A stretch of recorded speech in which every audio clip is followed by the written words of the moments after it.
Olá, alunos, boa tarde a todos. Aqui é o professor Luiz. Essa aula de história do segundo RED, correspondente então ao segundo bimestre. Vocês podem ver aqui na nossa sala virtual que já aparece aqui minha foto, meu e-mail, e eu vou adicionar depois aqui o nosso fórum de debate para tirar dúvidas a respeito das atividades ou do conteúdo. Nessa nossa semana agora do RED, que vai do dia 15 do 5 ao dia 29 do 5, a gente vai dar continuidade ao assunto do primeiro bimestre e finalizar então nessas 2 semanas o nosso segundo bimestre. Então no RED anterior vocês tiveram com a professora Ione algumas aulas a respeito da história contemporânea, né? Que é aquele período da história ocidental que começa com a Revolução Francesa, né? Então, antes da Revolução Francesa, a gente tem o início da história moderna e depois da Revolução Francesa, o que a gente chama de história contemporânea. E sobre a história contemporânea, vocês puderam ver com a Ione o processo de industrialização que esse Ocidente passou, né? A formação dos nacionalismos vinculado a essa industrialização nas potências, né, europeias, que são a Espanha, Portugal, Inglaterra e França principalmente. Obviamente depois a Alemanha também. E aí vocês falaram também a respeito do processo imperialista vinculado a essa industrialização. Então a formação de uma produção industrial estava vinculado com o acesso a matérias-primas que vinham das colônias europeias na América, na África e na Ásia. Essas colônias vai levar ao processo da Primeira Guerra Mundial, né? Principalmente de 2 fatores. Né? Primeiro, a ascensão rápida da Alemanha, depois que ela faz o seu nacionalismo, né? Depois que ela se cria a nação alemã no século XVIII, e com essa criação, o início da Alemanha na disputa por territórios coloniais, né? O que vai levar a um conflito, uma disputa muito intensa com a França e a Inglaterra. Então se unindo contra a expansão alemã e originando a Primeira Guerra Mundial. A Primeira Guerra Mundial é basicamente uma guerra de disputa por territórios coloniais, né?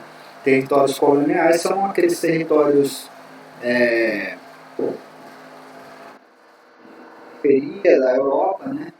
Aqui corresponde à periferia do capitalismo europeu, que são encontrados na América, na África e na Ásia.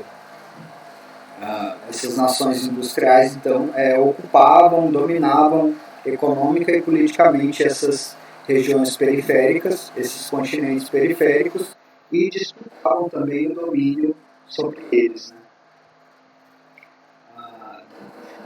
Esses assuntos a gente vai tentar caracterizar nesse nosso segundo bimestre, que é esse RED que está aparecendo aqui. A gente vai tentar caracterizar o que foi entre as guerras. Né? Que vai de 1914, que é o início da Primeira Guerra Mundial, até 1945, quando termina a Segunda Guerra Mundial. A gente vai dividir esse estudo em 6 partes, né? Que são essas que aparecem aqui. As 3 primeiras nesta semana, do dia 17, a aula de hoje, que é sobre o período, uma visão geral sobre o período entre guerras, depois uma aula amanhã, uma webconferência amanhã cedo, entre as 9 e as 11 horas da manhã, sobre o Estado Novo do Getúlio Vargas, e uma aula assíncrona também, uma aula gravada que eu vou disponibilizar na sexta-feira sobre as semana que vem a gente tem mais ou menos nesse mesmo programa uma aula sobre o pós-segunda guerra mundial no Brasil e no mundo, uma visão geral sobre o mundo e o Brasil depois da Segunda Guerra Mundial, uma aula de síncrona sobre o início da Guerra Fria, que foi a Guerra Fria, o início dela, e uma última aula também assíncrona sobre cultura de massas e o que se chama de globalização.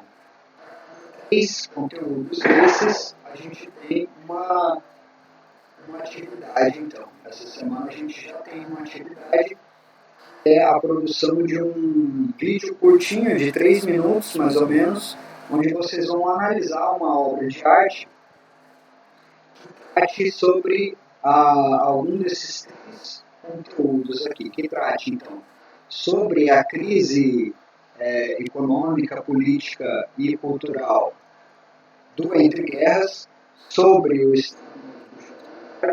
sobre as experiências totalitárias. E eu vou deixar um modelo dessa atividade, possivelmente amanhã, e lá no modelo vocês vão ter também algumas sugestões de obras que vocês podem analisar. Pode ser uma pintura, um filme ou uma literatura. Né? E aí você vai ter lá também a descrição de como é para fazer essa análise e quais são as informações que você tem que trazer. Então vamos lá para a nossa aula de hoje sobre o período entre guerras. Então esse período entre guerras é o período que vai de 1914 a 1945. Para a gente situar um pouco o que foi esse período, vamos lembrar dos assuntos anteriores, né, e de como estava o Ocidente antes da Primeira Guerra Mundial. Então é um Ocidente caracterizado por uma grande estabilidade econômica e social, e essa estabilidade, por conta dessa estabilidade, né, essa ausência de crises financeiras, o aumento progressivo da produção, a aceleração da urbanização nas cidades, que a gente vai chamar esse período de Belle Époque. Né? Essa representação que está aí demonstra um pouco esse espírito da Belle Époque, que é um espírito do progresso, né? Um espírito do desenvolvimento das cidades, o planejamento das cidades,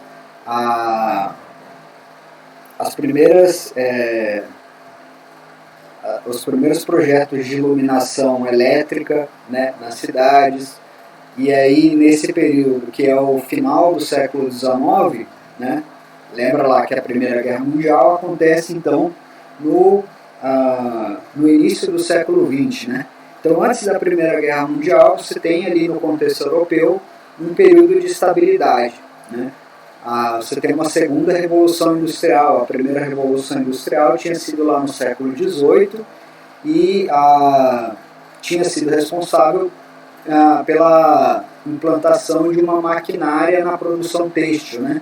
Então, essa utilização de máquinas na produção, ela cresceu significativamente ao longo do século XIX e de forma que a gente chama o período do final do século XIX, os anos de 1880, 1890, como uma segunda revolução industrial. Nessa segunda revolução industrial são produzidos os primeiros automóveis, as primeiras embarcações de grande porte, né, os navios, que vão possibilitar, esses navios, por exemplo, um incremento muito forte do trânsito, da viagem, né, da possibilidade de você ir para outro continente em um período curto de tempo. Então, uma viagem que antes do barco a motor, do navio, era feita em anos, passa a ser feita em alguns meses, né? Uma viagem da América para a Europa, por exemplo, ou da Europa para a África, né? Uma viagem que durava 1 ano, 9 meses, agora é feita em 3 meses, o que possibilita também tanto a trazer matérias-primas desses lugares, né? Desses continentes periféricos, como a Ásia, a América e a África, como também vender os produtos industrializados, né? O que vai ser bastante relevante para a gente entender o contexto de crise econômica. Essa Belle Époque, toda essa estabilidade econômica e social era sustentada em boa parte pela dinâmica imperialista, né? No sentido de que você tinha, então, essas nações europeias, França, Inglaterra, principalmente, explorando a matéria-prima e a mão de obra dessas regiões periféricas, o que vai permitir, então, essa revolução industrial na Europa e esse desenvolvimento das cidades, né? Com os recursos que são oriundos desse imperialismo, dessa colonização.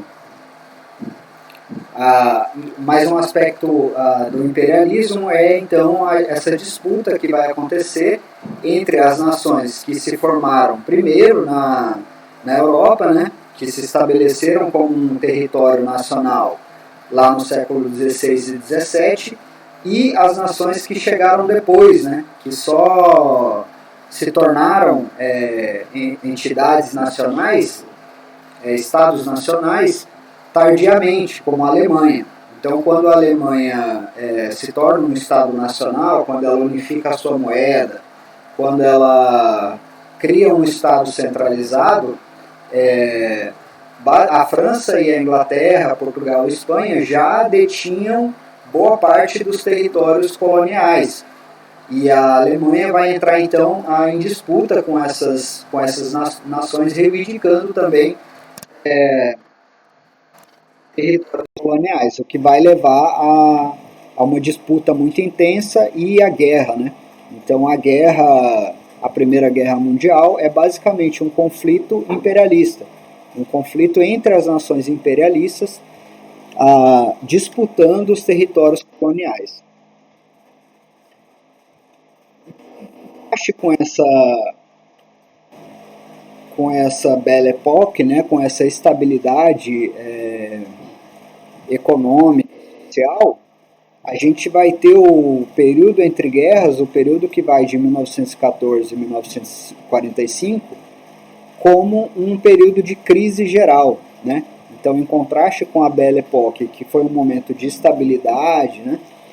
Você tem em 1945, entre 1914 e 1945, um período de crise, né?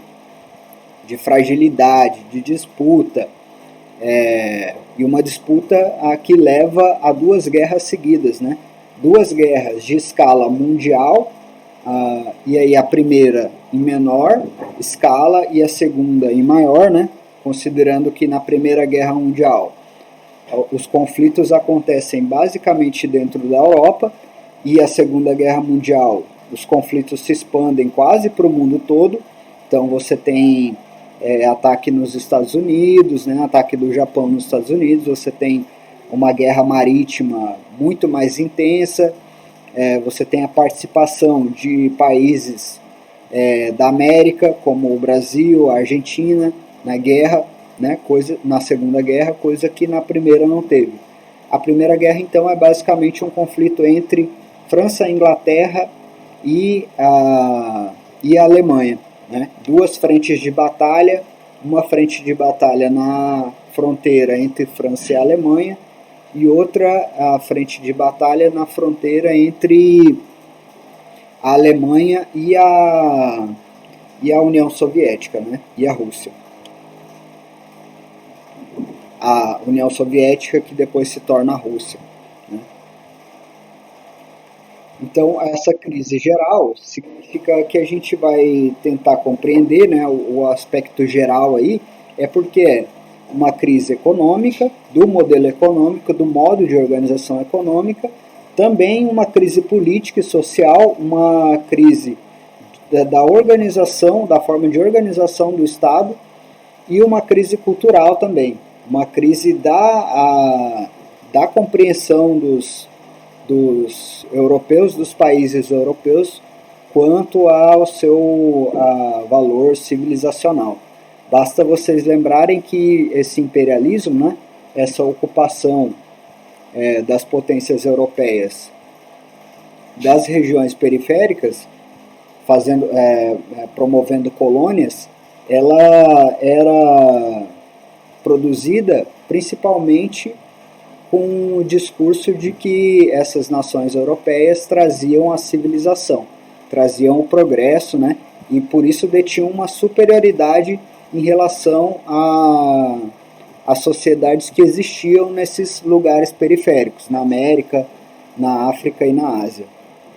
Então você vai ter uma crise também desse discurso, né, de superioridade, uma crise do progresso, uma crise da racionalidade. Embora, no período entre guerras, né, embora todo esse conteúdo de crise, a gente vai ver que esse período de 1914 a 1945, ele é marcado por uma aceleração tecnológica. Então, se tudo entrou em crise, o único aspecto que a gente pode dizer que há uma continuidade, que não há uma ruptura, né, uma estabilidade, é a produção de novas tecnologias, né? As duas guerras vão ser bastante marcadas por isso, pela produção de novas tecnologias. Então, o avião que começa a ser desenvolvido no início da Primeira Guerra Mundial já vai ser utilizado como instrumento de guerra no final da Primeira Guerra Mundial. E aí na segunda já vai estar equipado com metralhadora também e ser um instrumento de ataque também. Na Segunda Guerra Mundial você tem tanques de guerra, submarinos, né? Já no final da Segunda Guerra Mundial, tecnologia de radar, os primeiros protótipos da computação, né? Tudo isso sendo utilizado, produzido em função do conflito bélico, né? Da guerra. Na Primeira Guerra Mundial também, as primeiras armas químicas, né, são utilizadas, um novo tipo de arma, né, com uma grande capacidade de disparo, né, metralhadoras com uma capacidade de disparo contínuo, que vão dar esse tom de uma guerra mundial, né? Então esses novos armamentos e os novos modos de guerra, né, essa guerra moderna, é marcado pela ampliação das tecnologias. Então, se a gente tem uma crise geral no aspecto tecnológico, a guerra vai significar uma ampliação dessa tecnologia, né? Então, se você quer compreender as tecnologias que surgiram depois da guerra, você tem que pensar como essas tecnologias eram utilizadas durante a guerra, que é basicamente assim: a tecnologia surge como um instrumento de guerra, depois, quando acaba a guerra, ela é transformada em um bem de utilização para a sociedade. Vamos para o aspecto econômico dessa crise. O primeiro aspecto que eu quero chamar a atenção quanto ao aspecto econômico é a centralidade dos Estados Unidos na economia mundial, né? Então, a Primeira Guerra Mundial e com o final da Primeira Guerra Mundial, você tem uma crise das potências europeias, todas elas, né? Mas, basicamente, as mais relevantes são a Inglaterra, a França e a Alemanha, né? E essa crise econômica que esses três países vão enfrentar, ela é um reflexo direto da guerra, né? Então, com a guerra você tem a destruição da infraestrutura, você tem um grande número de mortos, um grande número de pessoas que sofrem algum tipo de deficiência por conta da guerra, né? Perde uma perna, perde um braço. Então, tudo isso impacta a produção econômica. Você tem uma espécie de necessidade de recuperar, né, toda essa infraestrutura e essas vidas que foram perdidas. E aí essa recuperação vai demandar um tempo. Os Estados Unidos, no caso, não teve nenhum conflito direto. Ele participou só indiretamente da Primeira Guerra Mundial, né, fornecendo material de subsídio para as armas, para os instrumentos bélicos. Então, essa estabilidade dos Estados Unidos vai fazer com que depois da guerra ele se coloque como uma grande potência mundial, né? E aí ele faz isso oferecendo empréstimos para essas nações que haviam sido destruídas com a guerra, né? Graças a esses empréstimos, eles conseguem ampliar a sua capacidade industrial, né? Se tornam o principal comprador de produtos de outros países, de outros continentes, né? Então, um dos principais compradores de café, de borracha, de metal, estanho, e também é um fornecedor dos empréstimos que vão ser usados para recuperar a economia europeia, né? Para recuperar a infraestrutura das cidades e o parque industrial dessas nações europeias. Então você tem uma ascensão dos Estados Unidos aí logo após a Segunda Guerra Mundial. Só que essa ascensão ela vai ruir, e aí quando os Estados Unidos entrarem numa crise econômica, que é o que a gente chama de crise de 1929, né, ou a queda da Bolsa de Valores dos Estados Unidos, essa queda, essa crise nos Estados Unidos, essa crise financeira nos Estados Unidos, vai impactar o mundo todo um pouco por conta disso, né, da dependência que toda a economia mundial havia se colocado em relação aos Estados Unidos.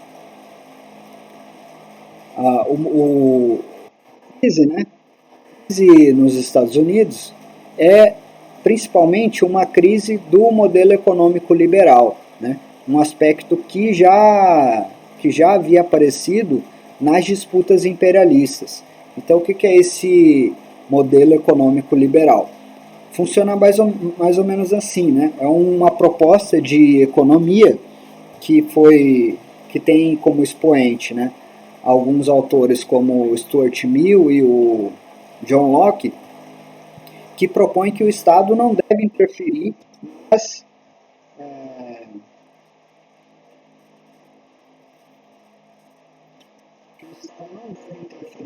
relações econômicas.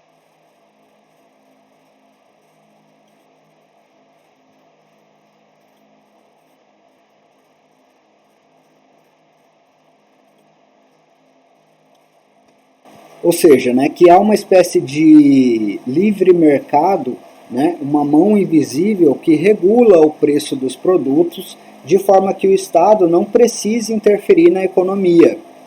Funciona mais ou menos assim. Você tem uma grande demanda de um produto, né, e por conta dessa demanda, você tem uma ampliação da oferta desse produto. Então vamos pensar assim, a Europa ela demanda café, né? Você tem um grande consumo de café nas cidades da Europa, né? Nos centros do capitalismo europeu, e por conta disso o Brasil, a Argentina, que são produtores de café, eles ampliam a sua produção para satisfazer essa demanda. Segundo a lógica liberal, né, desse Adam Smith e do John Locke, há uma espécie de mão invisível. Isso. E essa mão invisível, ela diz assim: quanto maior quanto maior a demanda de um produto, né, menor vai ser o preço. Menor vai ser o preço. Então, o que significa? Significa que o produtor de café é interessante que exista, então, sempre uma necessidade da sua matéria-prima. Então, é importante que exista sempre uma demanda por café, né, como se fosse uma insuficiência desse produto no mercado para que ele possa manter o preço alto. Né? Porque, segundo essa lógica da mão invisível, quanto maior a demanda, quanto maior a necessidade do produto, maior o preço. Na lógica inversa, né? Quanto maior a produção, quanto mais se produzir café, e quanto mais essa demanda então tiver suprida por essa produção, menor será o preço. Então, se você tem uma grande produção e sobra, você não vende toda essa produção, significa que o preço tem que cair. Se você produz e aí logo você vende toda essa produção, e aí os consumidores eles procuram mais produto que não tem, que está escasso, começa a ter uma escassez do produto, então significa que o preço tem que aumentar. Isso vai levar, essa lógica da mão invisível, levar a uma especulação financeira muito grande. O que acontece? Por exemplo, com a produção de café. Quando a Europa entra em crise depois da guerra, você tem uma diminuição drástica do consumo. Né?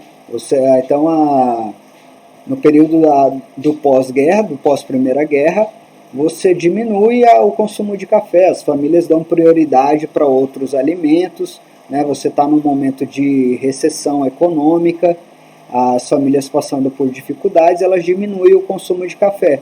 Só que a produção de café no Brasil continua aumentando, até porque você tem novas tecnologias, né, na produção e ampliação dos territórios produtivos que levam a um aumento da produção do grão. Né? Logo, o preço vai lá embaixo. Por que o preço vai lá embaixo? Né? Seguindo a lógica do livre mercado. Porque você tem pouca demanda e muita produção, o que significa que o preço tem que cair.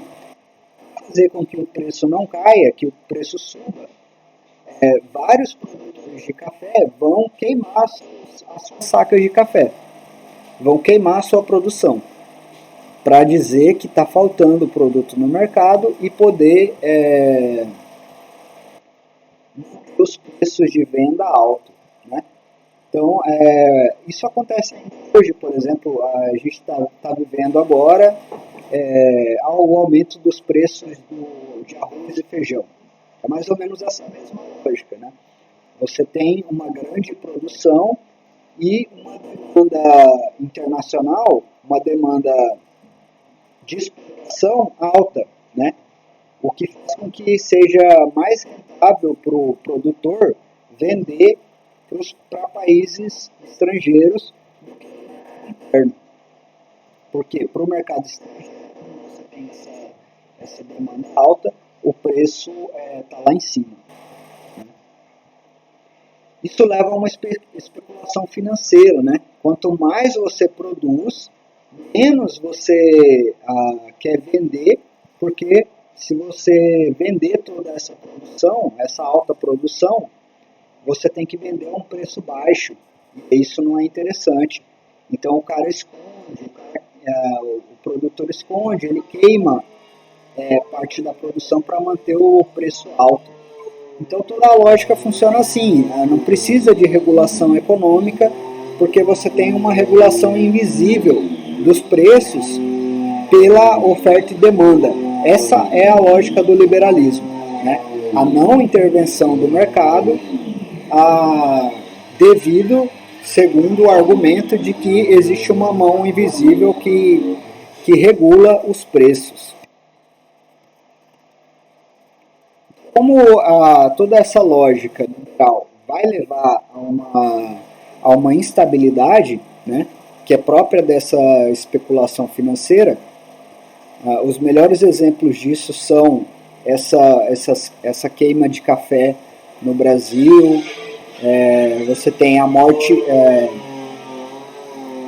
o descarte de rebanhos de cabras na Austrália, né, e de uvas também na Argentina. O descarte dessa produção para manter os preços altos expõe essa grande crise do liberalismo. Como resposta a essa crise do liberalismo vai surgir essa teoria keynesiana. O Keynes é um europeu, né?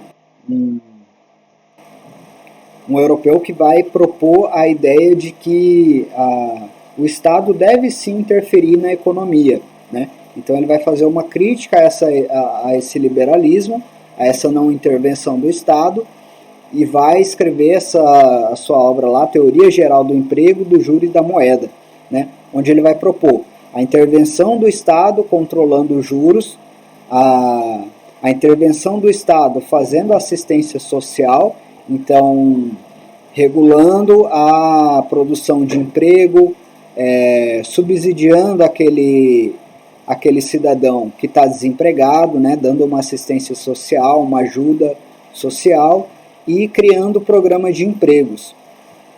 Então, a gente vai observar como essa teoria keynesiana ela vai substituir a lógica liberal. Né?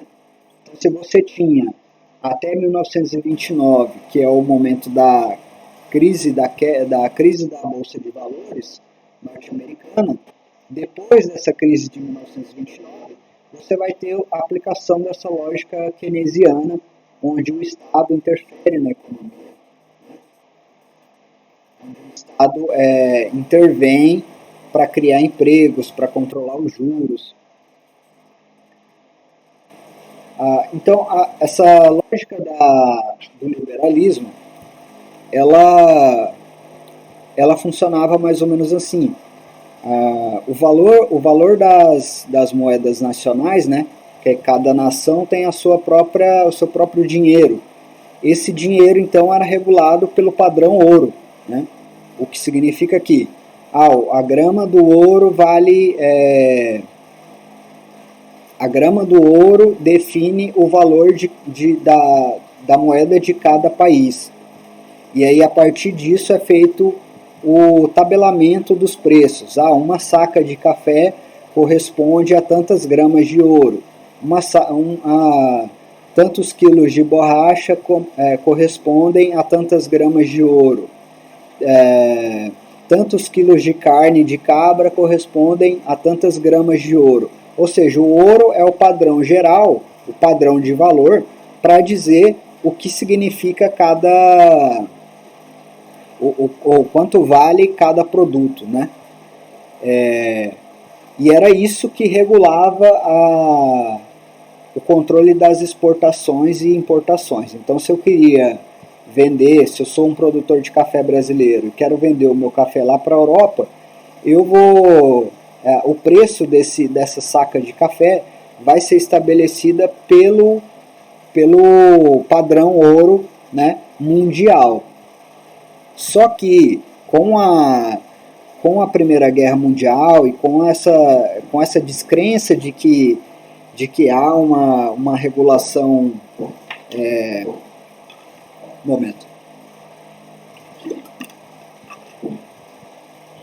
Com a descrença de que há essa regulação invisível da economia, os países vão abandonar o padrão ouro. Eles vão dizer, não, eu vou estabelecer o preço da minha própria moeda, né? Porque se eu fizer isso, eu posso dinamizar a minha economia. Né? Eu posso dizer assim, não, a minha moeda não está regulada pelo padrão ouro.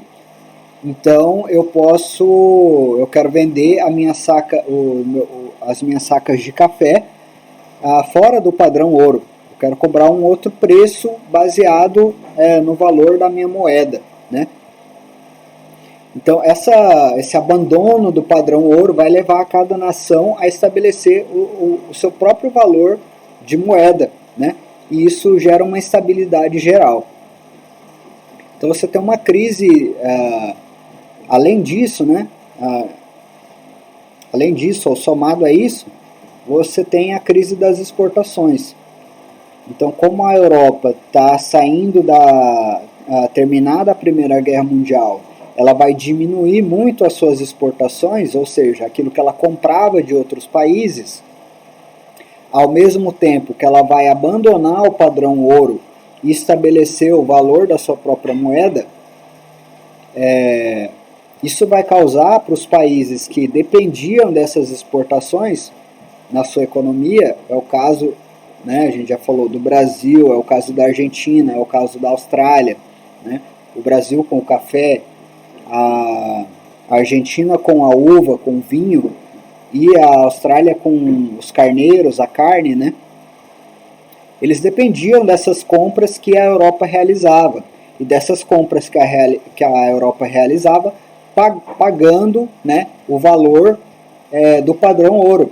Então a Europa faz dois movimentos. Primeiro, ela para de comprar isso, né, o que já vai gerar uma dificuldade, e quando ela não compra no padrão ouro, ela compra de acordo com o valor de moeda que ela mesma estabeleceu.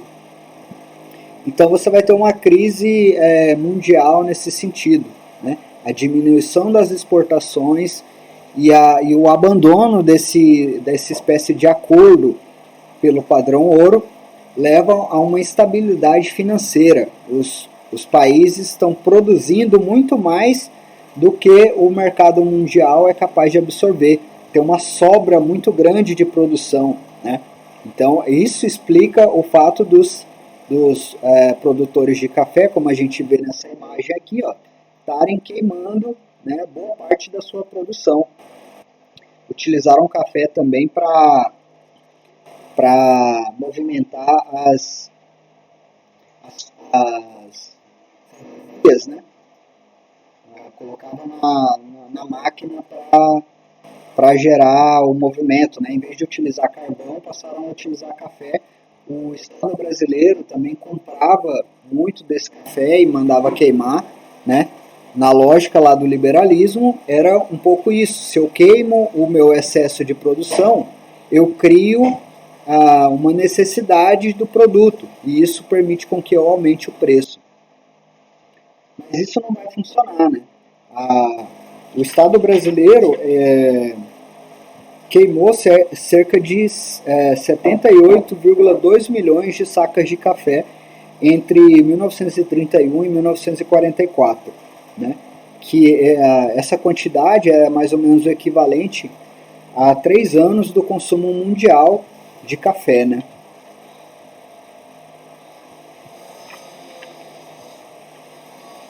E isso aconteceu igualmente com outros produtos de exportação em outros países do mundo, como eu já mencionei, na Argentina, na Austrália, né, e em todos esses países que dependiam de exportação. Você tem taxas de desemprego muito altas também nesse período, por conta dessas instabilidades econômicas. Na Alemanha, por exemplo, que é um país que, por conta da guerra, né, e principalmente por ter perdido a guerra para a França e para a Inglaterra, vai ter que pagar, assinou um acordo no final da guerra para ter que pagar indenizações para a Inglaterra e para a França. Então essas indenizações num valor muito alto vão colocar a Alemanha numa grande crise econômica, né? 44% da população da Alemanha está desempregada entre 1932 e 1933. E aí, com isso, né, com a escassez de alimentos, né, o alimento que poderia ser exportado por um preço barato está sendo queimado porque o produtor vê como não lucrativo vender esse produto por um preço baixo. É melhor queimar e fazer com que o preço suba para poder vender o restante. Com o desemprego, você vai gerar um grande número de indigentes, de pessoas morando nas ruas, e aí você vai ter essas marchas da fome, né, na Inglaterra e na Alemanha, que eram grandes mobilizações, onde as pessoas iam se juntando nas ruas e marchavam grandes extensões do território com cartazes reivindicando comida e esse tipo de coisa. Essa fotografia é de uma dessas marchas da fome que acontece lá na Inglaterra, né? Alguns produtos que entraram em queda, né, e que eram consumidos principalmente nos Estados Unidos, mas que, por conta da instabilidade financeira, pararam de ser comprados de fora. Por exemplo, o trigo, o algodão, o café, o cobre, né? Você tem também nos Estados Unidos essa especulação, uma especulação financeira. Funciona mais ou menos assim. Você tem uma expectativa grande de crescimento econômico e, graças a essa expectativa, aquelas empresas, aquelas firmas que fornecem algum tipo de produto, por exemplo, a Ford vendia carros, elas passam a aumentar muito o preço desses produtos e a permitir a compra através de crédito, né? As famosas para a gente as parcelas, né? Então você compra o produto parcelado, ou você faz uma hipoteca, né? Que é uma coisa muito comum nos Estados Unidos. Então você compra alguma coisa e usa algum bem que você tem como garantia de que você vai pagar, né? Você compra a prazo e usa alguma coisa, por exemplo, a sua casa, como garantia de que você vai pagar. E aí, como você tem uma ampliação muito grande de compra, né? Mais uma compra que não é recebida, porque essa venda é feita a crédito, logo surge uma inadimplência muito grande. Então as pessoas não conseguem cumprir esses acordos, né, de pagamento, e uma grande quantidade de pessoas não consegue cumprir esses acordos de pagamento, o que leva a economia a uma crise, né? Então isso a gente chama de uma crise de especulação.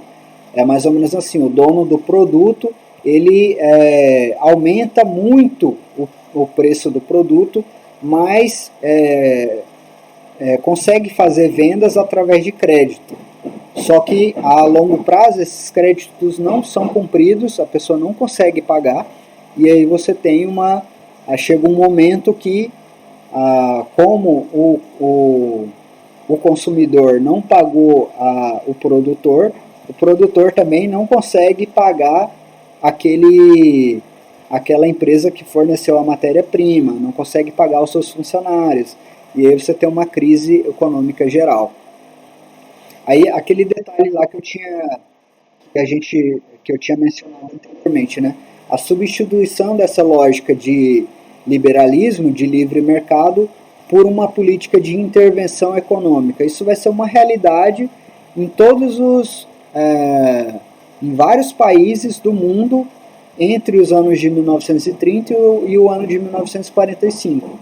Então, se até 1930 você tinha estados e governos que promoviam uma política de não intervenção na economia, de deixar as relações econômicas se estabelecerem por si própria, ou de dizer, não, as empresas podem criar os seus programas de crédito, elas podem vender a crédito, elas podem estabelecer os seus próprios preços, né, para os produtos. Depois da crise de 1929, você vai ter estados muito controladores da economia, né? Estados que promovem programas, planos de de aceleração econômica, de controle dos preços, de estabelecimento dos créditos, controle no estabelecimento dos créditos. Nos Estados Unidos isso vai ser marcado pelo governo do Roosevelt, né? E a chamada política do New Deal. Então, a gente vai falar mais disso daqui a pouco, né? Desses estados controladores da economia que surgem então nos anos 30. Queria só falar um pouco desse cartaz aqui, ó. Então nesse cartaz aqui você tem muito do que era a lógica liberal nos Estados Unidos, né? O que eles chamavam de American Way of Life, né? O modo de vida americano. Então o cartaz diz lá, né? O mais alto caminho da vida, né? Esse é o modo de vida americano, né? E aí você tem essa propaganda do carro aí e a família lá no carro. E em contraste com a propaganda, né, do carro, você tem aí a grande fila aí, de pessoas numa fila de assistência social, né? Então estão ali para pegar algum tipo de alimentação porque estão passando fome em casa. Então esse é o contraste. Então a política do liberalismo, vamos deixar a economia se regular por si mesmo, e aí as indústrias de automóveis, né, faziam a sua publicidade, não, todo mundo pode ter um carro, então você vai lá, o carro é caro, mas é comprado a crédito, né, eu vou pagando com o tempo, e aí esse é o modo de vida americano, né, ter um carro, e aí todo mundo compra um carro, mas ninguém consegue pagar, e chega um momento que a pessoa tem o carro, mas não tem comida para pôr na mesa. Um pouco do aspecto político, né? Então, o modelo de Estado liberal, de Estado que não interfere na economia, vai ser substituído pelo que a gente vai chamar de welfare state, né? Ou Estado de bem-estar social. Então, vocês lembram lá que no século XIX ocorreu uma revolução socialista na antiga Rússia, né? E se formou então a União das Repúblicas Socialistas Soviéticas, num modelo de Estado não capitalista, um modelo chamado de socialista, voltado para o bem-estar do trabalhador. E com a crise do liberalismo você vai ter uma disputa muito grande desses modelos de Estado. Você tem um movimento internacional dos trabalhadores, né, em prol dessa revolução dos trabalhadores e a conquista de direitos para esse trabalhador. Por conta disso, um pouco, esses novos modelos de Estado que surgem para substituir o liberalismo econômico vão ser caracterizados por estados fortes e estados que procuram planejar as suas ações e, ao mesmo tempo que promover o desenvolvimento econômico, né? Então a ampliação da indústria, a ampliação da produção industrial, a ampliação das exportações, né, da venda de produtos para outros países, mas também muito preocupados com a situação do trabalhador. Então são estados que vão fornecer direitos trabalhistas, que vão criar assistência social, assistência à saúde, leis trabalhistas, né? A gente vai ver isso no caso brasileiro, por exemplo. Então, o que eu estava falando lá do Roosevelt e do New Deal, né? Então, a política de um governo forte, né? Um governo centralizado, um governo que toma todas as rédeas da nação, vai ser característica de todo esse momento dos anos 30 até os anos 45. Lá nos Estados Unidos com Roosevelt, no Brasil com Getúlio Vargas, você tem os nazismos e o fascismo na Itália e o nazismo na Alemanha, também estados centralizados, né, estados que regulam muito a economia, mas que ao mesmo tempo fazem um discurso de proteção do trabalhador, de fornecedor de direitos ao trabalhador, de fornecedor de saúde, fornecedor de educação. Então esse modelo de Estado que vem substituir o liberalismo é o Estado de bem-estar social, né? Então é um Estado que procura garantir o desenvolvimento econômico, né, a ampliação da produção econômica, mas também garantir determinados direitos básicos para os trabalhadores, né, para as massas de trabalhadores que agora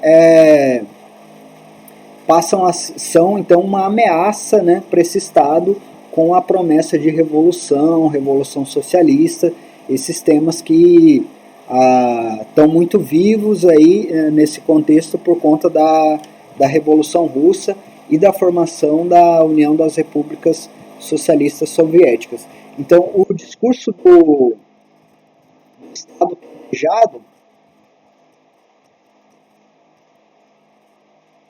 vai ser uma constante em todos os países da Europa e da América. Então, você vai ter lá na própria União das Repúblicas Socialistas planos econômicos, né? A ideia de planos econômicos de 5 anos, de 10 anos, de 15 anos. A União das Repúblicas Socialistas Soviéticas vai fazer os seus planos, a Inglaterra vai fazer os seus, o Brasil, a Alemanha, né? Nesses planos são incluídos tanto projetos de industrialização, de infraestrutura, como também projetos de formação de educação nacional, de saúde nacional, de garantia de direitos dos trabalhadores. O modelo político é um modelo bastante centralizado. A gente vai ver isso especificamente no caso dos totalitarismos no fascismo italiano e no nazismo alemão, né? Então, governos centralizados em uma figura, né? um grande líder, né? O Roosevelt aparece como um grande líder dos Estados Unidos, o Vargas aparece como um grande líder no Brasil, né? Essa centralização do poder, ela se amplia com uma ideia de crise da democracia. Então você vai perceber que esses grandes governos, né, Vargas, Hitler, Mussolini, Roosevelt, eles vão fazer uma retórica de substituição da democracia, né? A democracia então como um sistema falho, um sistema que não funciona, e aí você precisa desse grande líder que vai governar sem necessariamente passar por uma eleição, né? Isso vai acontecer na Alemanha e na Itália e no Brasil também, nos Estados Unidos, na Espanha, né? A colocação desse líder como um ditador, né? Alguém que vem para salvar os rumos da nação para além do voto e do modelo democrático, né? Então o modelo tríplice de política que foi desenvolvido, né, pelo pensamento liberal lá no século XIX, que é o modelo, por exemplo, que a gente tem no Brasil, executivo, judiciário e legislativo. Ou seja, as pessoas que fazem a criação de leis não são as mesmas que que produzem, que escrevem as leis, e não são as mesmas que aplicam as leis, né, que fazem o julgamento. Tem que ser 3 poderes separados e independentes. Esse tipo de esquema tríplice vai entrar em crise, de forma que esse líder, né, essa grande figura que vai liderar as nações, o Vargas, o Roosevelt, Hitler, Mussolini, eles vão deter todos esses poderes ao mesmo tempo, né? Por isso a gente está chamando isso de processos de ditadura, né? Na Alemanha, a Alemanha vai ser o caso emblemático, né? Porque a crise lá vai ser aguda por conta das imposições que foram feitas depois da derrota da guerra, né? Imposições como a do Tratado de Versalhes, né? Que fez com que a Alemanha se colocasse como a grande culpada da guerra e que por isso deveria pagar uma grande quantidade de indenizações para a Inglaterra e para a França.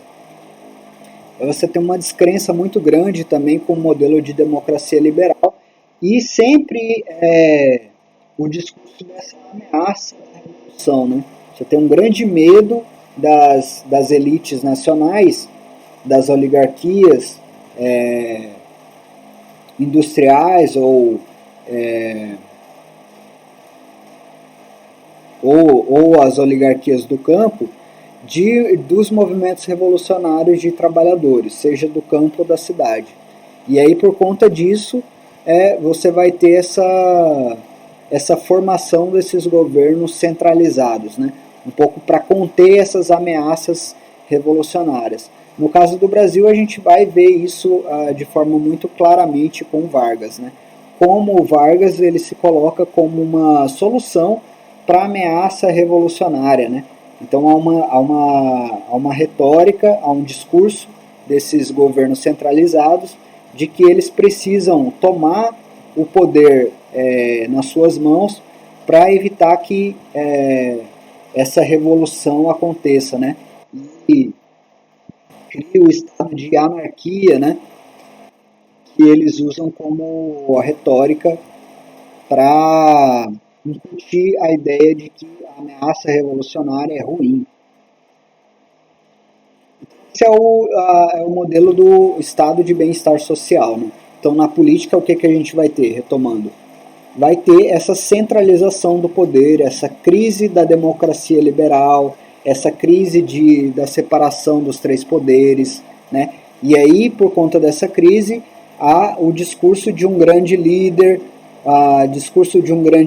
que vem reunir todos os poderes, concentrar todos os poderes nas suas mãos e evitar, assim, essa anarquia revolucionária, esses distúrbios revolucionários. Então, esse é mais ou menos o cenário político, né? Esse cenário político duas condições. A crise do liberalismo, e aí lembrar que esse modelo de liberalismo econômico está ligado à ideia de democracia liberal, né, de representação e de divisão dos poderes.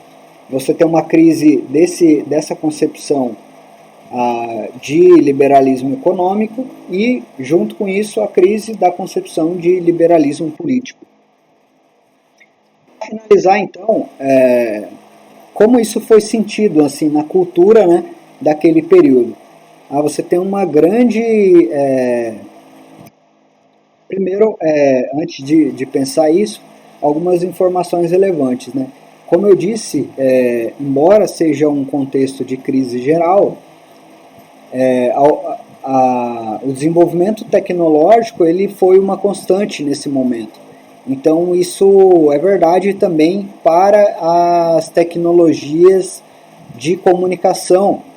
Então as massas agora de trabalhadores, né, que estão nas cidades aí, nessas grandes metrópoles, elas vão ter acesso a alguns instrumentos de comunicação de massas, como o rádio, a TV e o cinema, né? E aí lembrar também como os Estados Unidos deteve toda essa produção cultural, né? Então era o principal fornecedor de cinema para o mundo, era os Estados Unidos. E também o primeiro a disseminar essas tecnologias de comunicação de massas, né? O rádio e a televisão. Isso vai transformar todo o conjunto da cultura, né? O surgimento dessas tecnologias.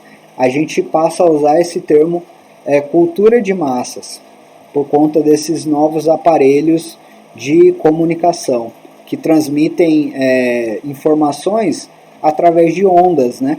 Então as ondas sonoras, as ondas televisivas.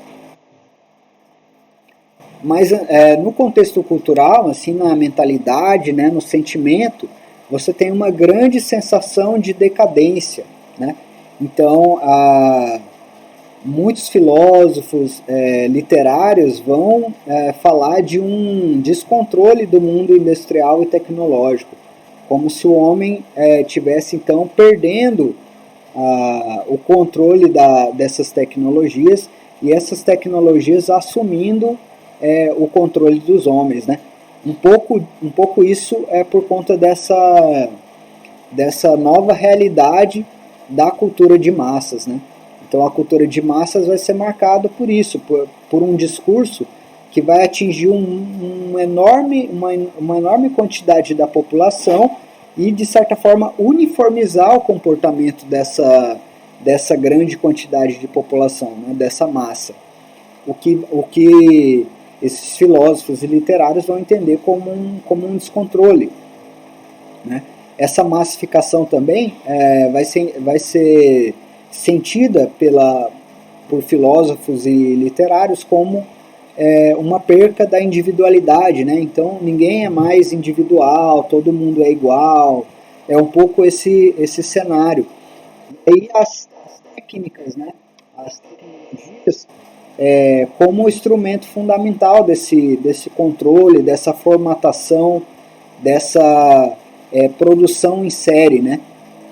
Então, da mesma forma como se produzem roupas todas idênticas, né? Da mesma forma como se produzem os carros todos idênticos um ao outro, como se faz uma produção em série, isso que é muito própria desse período aí, né?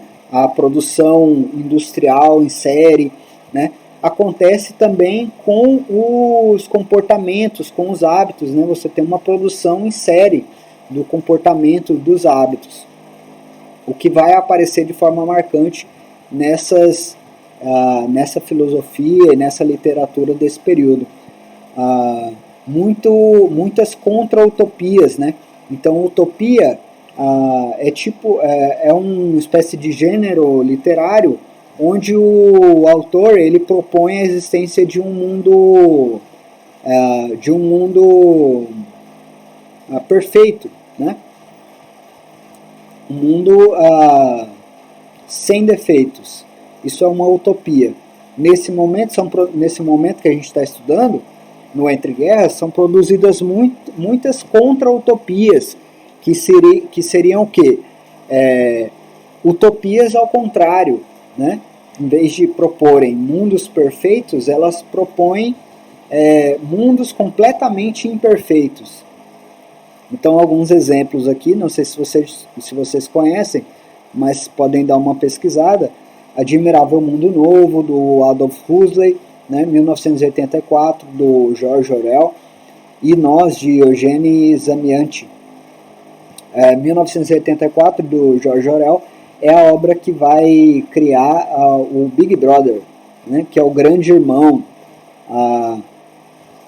Em 1984 você tem uma literatura, né, uma obra literária, onde o autor propõe uma contra-utopia, onde o Estado controla todas as ações do sujeito. Então tem o personagem lá e ele é vigiado o tempo todo por uma câmera, né, que fica no quarto dele. E aí a câmera manda ele se exercitar, manda ele fazer todas as atividades do dia dele. É tudo controlado por essa câmera e por um grande líder que é o Big Brother, né, o grande irmão. Aí eles têm que idolatrar esse grande irmão, né? A ideia de Big Brother, então, de cotidiano vigiado, veio aí dessa obra do George Orwell. Admirável Mundo Novo também é uma proposta de utopia ao contrário, onde os sujeitos eles são adestrados, né, doutrinados desde a barriga, né? E aí desde a barriga eles já são selecionados para ocupar determinada função dentro da produção social. Então você tem lá os alfas, os betas, os gamas e os ys, né? Cada categoria dessa é encarregada de um tipo de função. E aí você é doutrinado a se acostumar com a sua função desde bebê, né? Você tem uma psicologia lá